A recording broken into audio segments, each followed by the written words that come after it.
chaos, an amorphous void covering the entire universe. But then, out of nowhere, came Gia, the Earth. I am Gia, the Earth. I feel the earth move under my feet. I feel the sky tumbling down.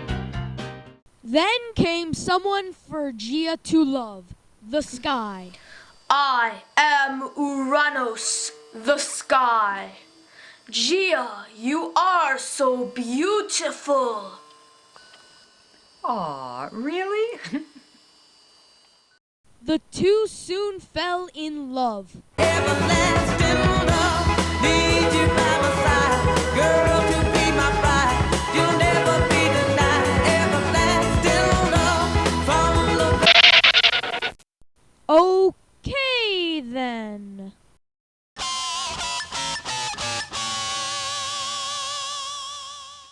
Well, anyway, when Gia's children were born, Uranus was not pleased. Ah, these children are so ugly! And they were, for Gia's children were ugly one-eyed monsters called Cyclops, and Hecatoncheires, monsters with 100 arms and 50 faces. Uranus hated his kids to the point where he would push them into the deepest parts of the earth, Gia's womb, which of course did not sit well with Mother Earth.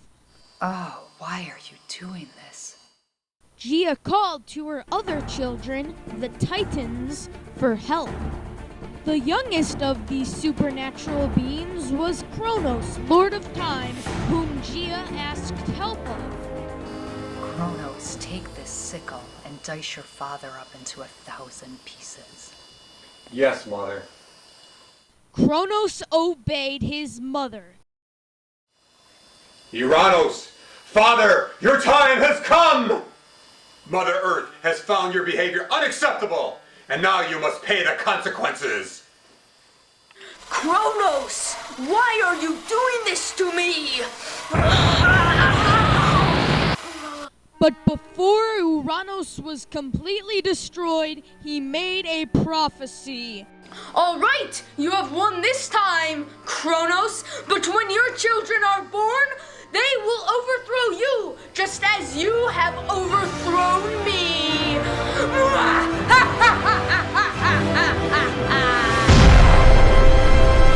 And then the sky was no more. Kronos then married his sister, Rhea, and took over as the new ruler of the universe. Many people referred to his reign as the Golden Age. When Rhea's children were born, Kronos remembered Uranus's prophecy. They will overthrow you, just as you have overthrown me. I must not have my children overthrow me, so I have to eat them up. We won't get too much into the gory details, but Kronos basically swallowed all 5 of his kids, which upset Rhea greatly. I cannot let Kronos eat my precious Zeus, so I will feed him this rock instead. The trick worked, and the real Zeus was sent to the island of Crete to grow up in a cave. When Zeus was full grown, he returned to his father's domain, where he and Rhea worked together to make a drink that would cause Kronos to regurgitate his kids. Ooh, my favorite beverage. I think I'll have some.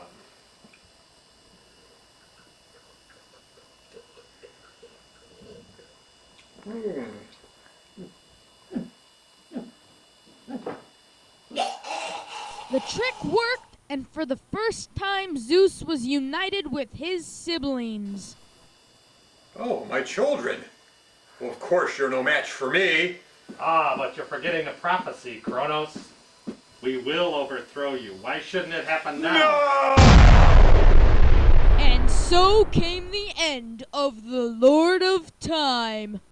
Some of the other Titans were mad at Zeus for killing Kronos, and a huge war broke out. The gods were victorious. The gods built their palace on the mountain Olympus. We built this city. We built this city on rock and roll. And had many kids. Together they were the Olympians. Zeus became the king of the gods, and he was also the god of the sky, which is why he is often pictured with his thunderbolt, which he threw when angry.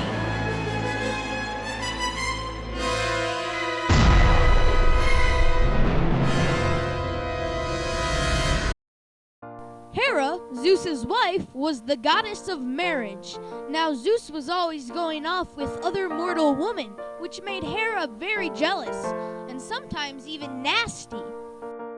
The goddess was always playing tricks on her husband.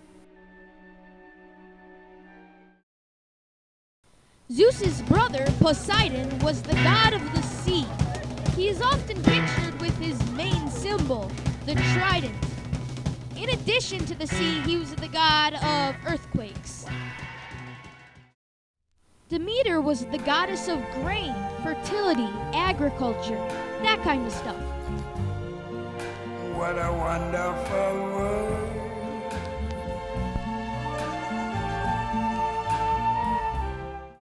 Apollo was the god of many, many things, including music.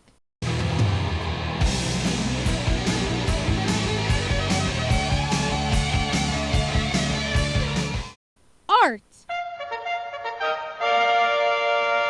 And the sun, which he drove across the sky every day.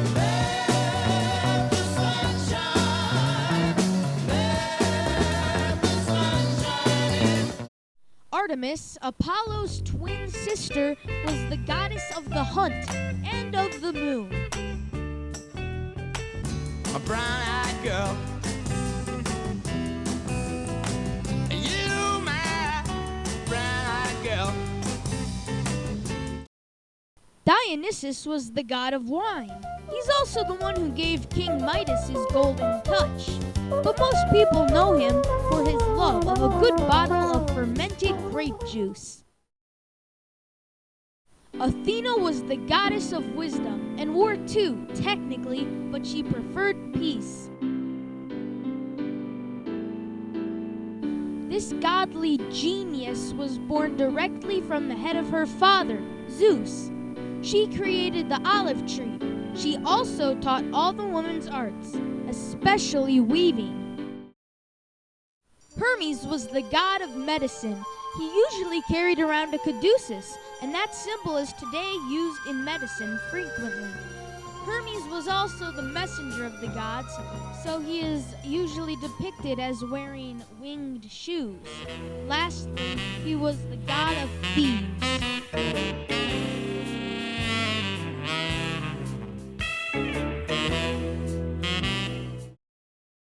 Ares was the god of war. Very different from peace-loving Athena, all Ares cared for was the sight of bloodshed and the joy of killing.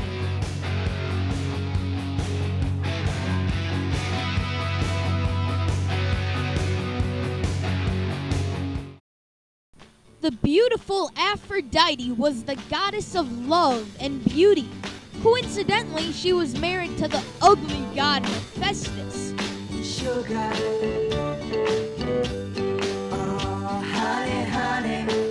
But she was still the goddess of love, and fittingly, Cupid was her son. Hephaestus, Aphrodite's ugly husband, was the lame god of the forge and fire. As a matter of fact, when he was born, he was so ugly that they pitched him off the top of Mount Olympus. But Zeus still keeps him busy. The two children of Kronos, Hades, god of the underworld, and Hestia, goddess of the hearth, were not actually Olympians.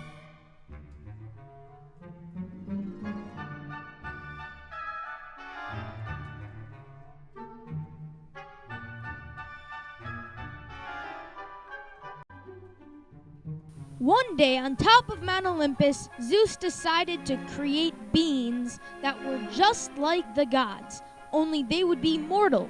I've tried to make all these mortals and it hasn't worked. I think I'll ask Prometheus.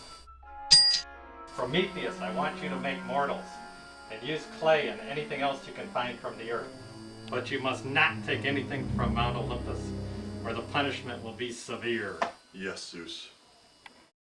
Prometheus created the mortals successfully, but soon realized... But they'll be so cold in the winter. Zeus told me to take nothing from Mount Olympus, but I think I will take fire. And so Prometheus stole fire to provide the mortals with warmth. Prometheus did take something from the heavens. Now I must punish him.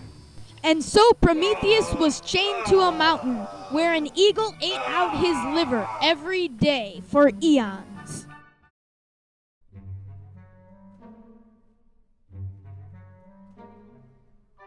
I'm going to punish the mortals for what Prometheus did. Hephaestus, make a mortal woman for me. The finished product was Pandora, the world's first ever woman. Pandora, my present to you is this box, but you must not open it. But it's my box. Why shouldn't I be able to open my own box? I'm gonna open it.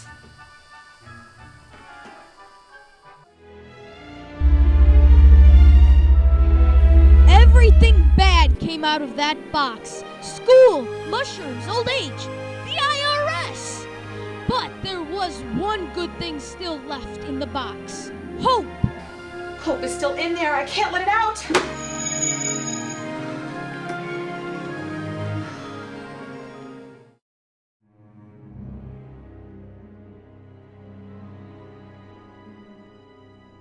One day, Poseidon was flirting with the beautiful mortal Medusa. However, this happened in a temple of Athena. How disrespectful. Athena was very angry, so she put a curse on Medusa. The girl was turned into a gorgon, a monster with snakes for hair, so ugly that merely looking into her eyes was enough to turn a man into stone. Luckily, someone was going to do something about this. I am Perseus! The young hero was going to put an end to Medusa once and for all. I'm going to cut off the head of Medusa! After a long journey, Perseus reached the monster's lair. In order to avoid being stonified by Medusa's gaze, he only looked at her reflection in his shield.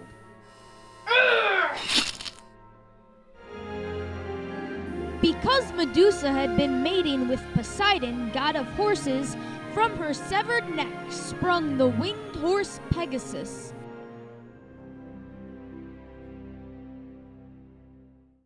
These myths have been around for thousands of years. They are tales of bravery, power, family, and a whole bunch of other random stuff.